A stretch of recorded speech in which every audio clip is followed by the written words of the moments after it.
right. Shalom Yasharallah. Before we get started, we're going to give our praises, honor, and glory to Yahweh, Bahashem, Yahweh Shai, Bahashem Rakakwadash. Double honors to the apostles, bishops, and the elders agreements on the teacher Ruel. Peace and citation to the full elect. Back another video, another lesson. The title of this one is going to be called Looking at Words is Very Important.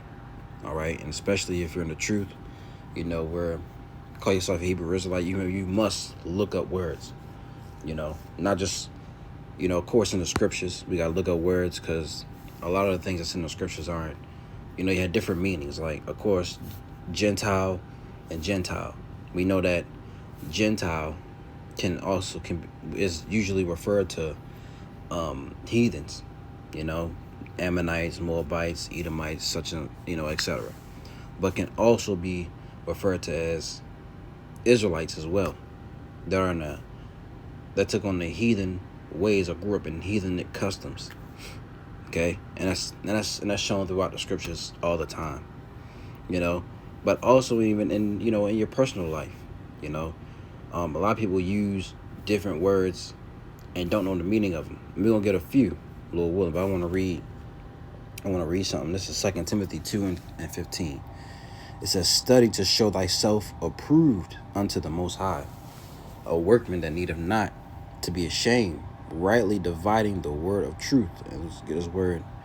All right, even here, rightly dividing the word of truth, rightly dividing. Strong's G 3718, arthotameo. Arthotameo, and it means to make straight and smooth, to handle aright, to teach the truth directly and correctly. So that's what, the real men of the Lord are going to do. They're going to teach the truth directly and correctly, right? It says to make a straight cut, i.e. figuratively, to dissect. You dissect the scriptures, expound correctly the divine message, rightly dividing. You see? So you must teach the truth directly and correctly. Okay? Let me see. There was another one, and I don't think that was it. So we must teach the word, right? It says to study to show thyself approved unto the Most High, a workman that needeth not to be ashamed, rightly dividing the word of truth. Okay, and we must teach the word, 100% correctly, man. Can't be no, it says, let's get, is it Galatians? Excuse me. Maybe 5, let me see. Yep, this is Galatians 5. In verse 9, it says, "A little leaven leaveneth the whole lump." So as if one thing off in your doctrine, the whole thing is off. You may teach, the names of the Most High and His only begotten Son. You may teach that Jacob's trouble is going to happen. You may teach that Esau is a so-called white man, right, who are the Edomites. But if you say the RFID C-hip, all right, the mark of the beast is sin, then your whole, a little leaven the whole lump there. Your whole doctrine is off.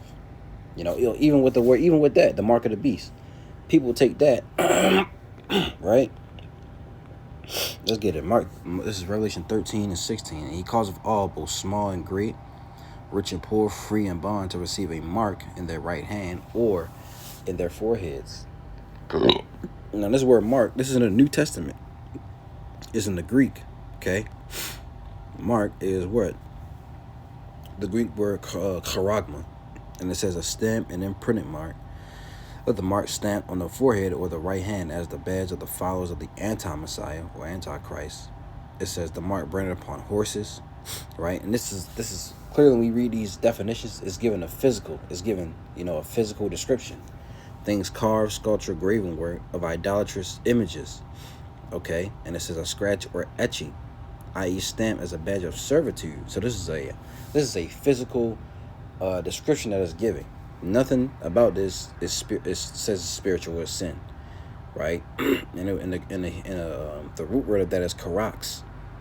All right, it says to sharpen to a point. Okay, through the idea of scratching.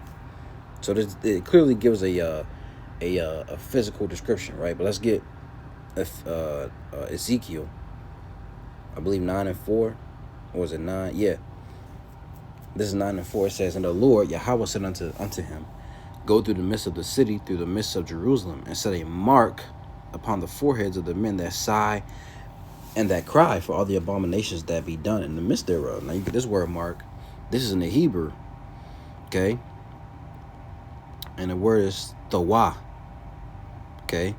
And it says desire mark, and it says mark as a sign of exemption from judgment, okay? So this is a spiritual mark. This is a spiritual mark that was placed upon the those people that were chosen at that time.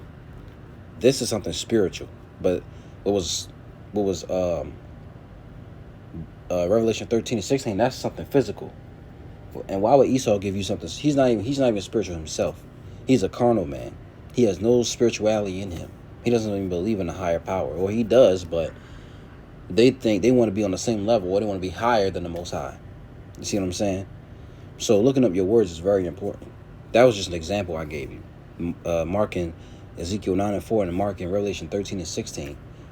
But even let's go to the etymology online. Okay, now this is the word lust. Lust, people use lust as a bad word, and lust is only bad when it comes to become sinful. Like when you lust after another man's wife, or when you have, or for you women out there, you sisters, when you have a husband, you lust after another man that isn't your husband. That's when it becomes sinful. Lust means desire, appetite, inclination, pleasure, sensuous appetite. All right. It says pleasure, desire, okay, to be eager, wanton, or unruly. Wanton, playful lust. So lust isn't really a bad, how did we get here? Our parents lusted after each other. Your father lusted after your mother. Your mother lusted after your father. Plain and simple. It's not really such of a bad word to use. It says any source of pleasure or delight, also an appetite, also a liking for a person. You see, the men in the men in the scriptures, they lusted after women. Now David, he did it in a sinful way. That's when matter of fact, I believe it was something like that. And when Yahushua described that, let me see, fornication. Because fornication is just adultery. That's what it means.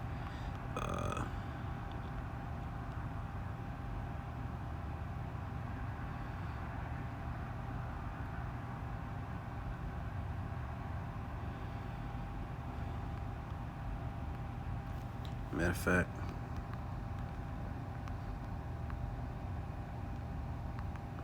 I'm sorry.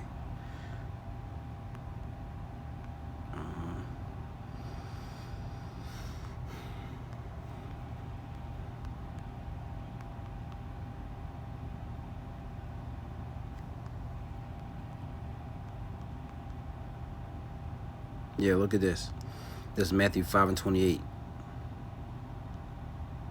Also 27 says, ye have heard that it was said by them of old time, thou shalt not commit adultery. But I say unto you that whosoever looketh on a woman to lust after her, But I say unto you that whosoever looketh on a woman to lust after her have committed adultery with her already in his heart, which is your mind. All right, now if you cross-reference this, it takes you back to the law. Exodus 20:17. Thou shalt not covet thy neighbor's wife. Thy neighbor's house. Thou shalt not covet thy neighbor's wife, nor his manservant, nor his maidservant, nor his ox, nor his ass, nor anything that is thy neighbor's. That's lust. You wanting what the other person has, or his wife, or his whatever he has. You're not supposed to do that. But if she's a single woman and you're a single man and you lusting after her, Christians say that that's sin. Well, how did you get here? Or how did any of us get here? That's the madness of this world. Of Christianity. Let's look up another word. The woman loves this word. We're gonna look up this word. Come on, man. Let's look up insecure, right? And the brother brought this out here in the brother Amwan, right? Insecure. Now, women use this word as an insult. Oh, you're insecure. You're insecure. Which that's not really That's not a bad word either, because what does insecure mean? Unsafe, also not, it says from 1640s, unsafe, also not fully assured, not free from fear or doubt. And you should be insecure about everything, not just your relationship. Now, I'm not saying, you should, that's a tough subject to go into, but your relationship here is not secure. I'm gonna just keep it real, although, how much that hurts, how much it pains us, because we love our women, but our relationships here are not secure. For the right man to come, he can have more money than you, look better, more status, a house. Your woman is gone, for the right man. And that's like I said, as painful as it sounds, because we love our women, but that's what it is.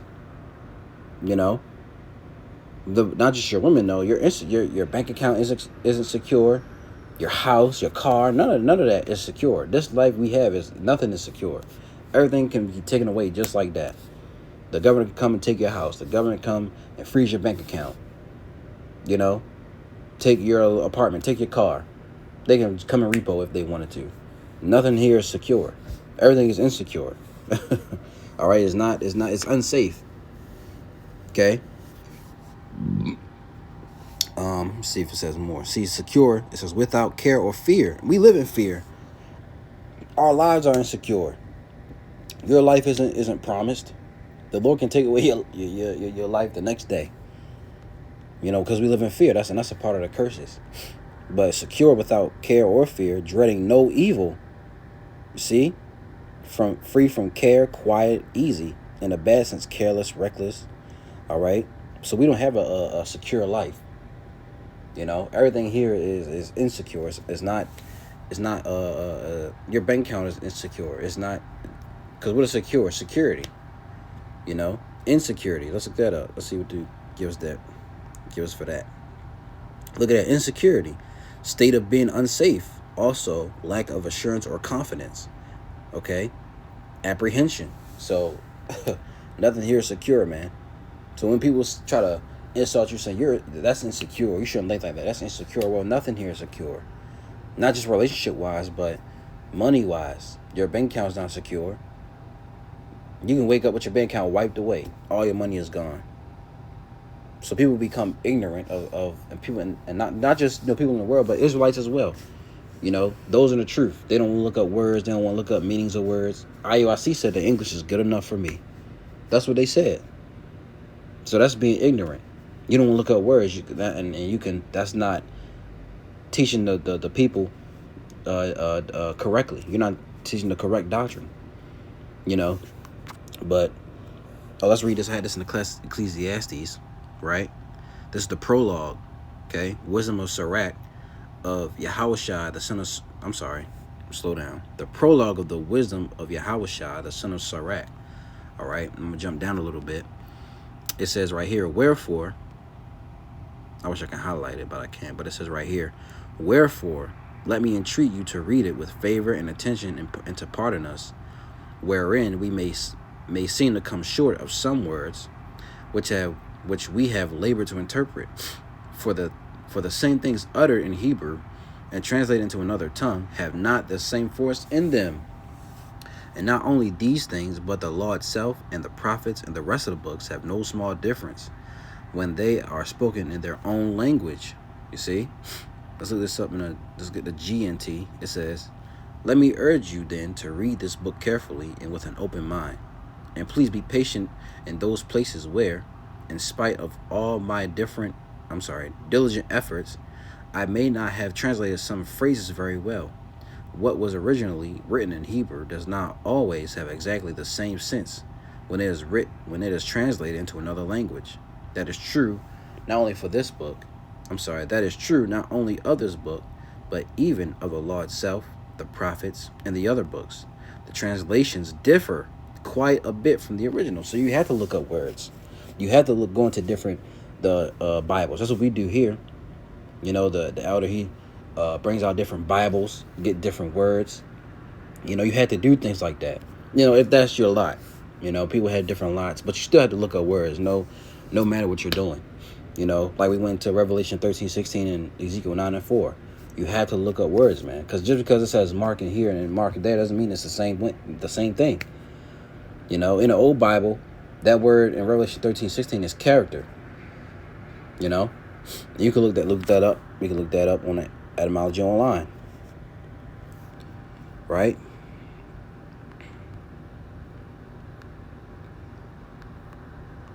Right?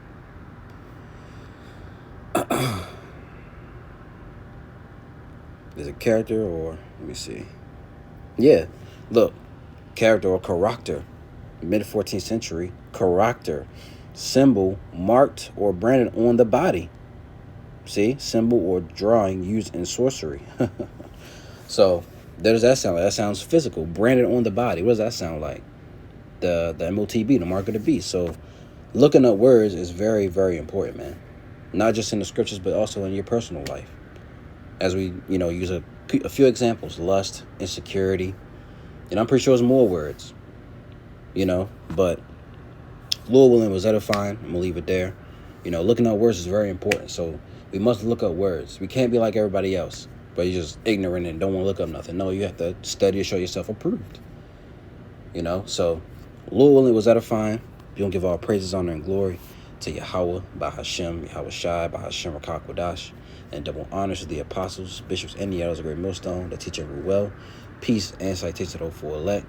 Lord will use edified, and Lord will be back with another one. And the Wadi Yahweh Shemel Shai, in the spirit to do this lesson to edify you brothers and sisters out there. Until next time, I'm going to say, Shalom.